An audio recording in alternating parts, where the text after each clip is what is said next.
சட்டமன்றத்தில் பேசும்போது கரூர் கம்பெனியை விமர்சித்தாரு. அதாவது நீங்க மின்சாரத்துறை அமைச்சர், சட்டத்துறை அமைச்சர், பொதுவாக ஒரு சட்டமன்றத்தினுடைய நிகழ்வு என்பது சட்டமன்றம் சுமூகமாக நடைபெற வேண்டும், ஒரு ஆரோக்கியமான விவாதம் நடக்க வேண்டும். நாட்டினுடைய நிலைகளை குறித்து சட்டமன்றம் நடைபெறுகின்ற பொழுது உறுப்பினர்கள் கேள்வி எழுப்பதும், அதற்கு சம்பந்தப்பட்ட துறைகளை சார்ந்த அமைச்சர்கள் பதில் சொல்வதும், முதலமைச்சர் பதில் சொல்வதும் இதுவரை இருந்த ஒரு நடைமுறையில் ஒன்று. ஆனால் இன்றைய நிலை புதிதாக அமைந்திருக்கிற தாவேக அரசு அவர்களே எதிர்க்கட்சிகள் கேட்கக்கூடிய கேள்விகளுக்கு பதிலளிக்க முடியாமல், பதில் தெரியாமல் சட்டமன்றத்தினுடைய நிகழ்வுகளை வேறு விதமாக அவர்கள் அந்த பதில்களை சொல்லி அந்த இடத்தில் ஒரு கூச்சல் குழப்பத்தை உருவாக்குவதற்கான முயற்சிகளை முன்னெடுக்கின்றார்கள்.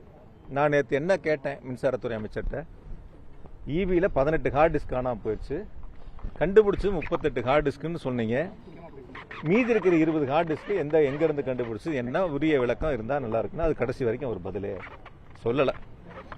திரும்ப ஒரு கேள்வி கேட்டேன், நீங்கள் வெள்ளை அறிக்கையில் திமுக ஆட்சியில் எங்களுடைய முதலமைச்சராக இருந்த திராவிட மாடல் ஆட்சியினுடைய நாயகர் மாண்பு தளபதி அவர்கள் முன்னெடுத்த திட்டங்களை வெள்ளை அறிக்கையிலே சுட்டி காட்டியிருக்கிறீங்க.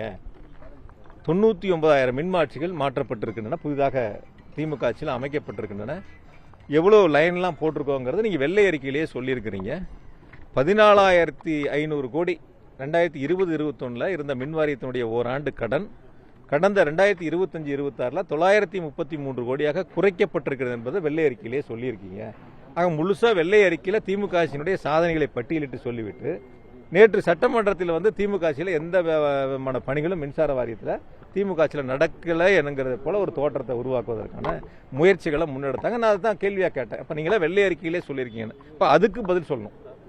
அதுக்கு சட்டமன்றத்தில் பதில் சொல்வதை விட்டுவிட்டு வேறு விதமான வார்த்தைகளை பயன்படுத்துவது, இது போன்ற நிகழ்வுகளை சில அமைச்சர்கள் சட்டமன்றத்தில் முன்னெடுக்கின்றார்கள். ஒரு கேள்விக்கு பதில் தெரியாமல், சட்டமன்றத்தில் பதிலளிக்க திறமை இல்லாமல், திராணி இல்லாமல், இது போன்ற குதர்க்கமான வார்த்தைகளை பயன்படுத்தி சட்டமன்றத்தை நடத்தி கொண்டிருக்கின்றார்கள். மக்கள் பார்த்து கொண்டுதான் இருக்கின்றார்கள். தமிழ்நாட்டு மக்கள் நேரிலே பார்த்து கொண்டுதான் இருக்கின்றார்கள், நேரலையில் பார்த்துக்கிட்டு தான் இருக்காங்க.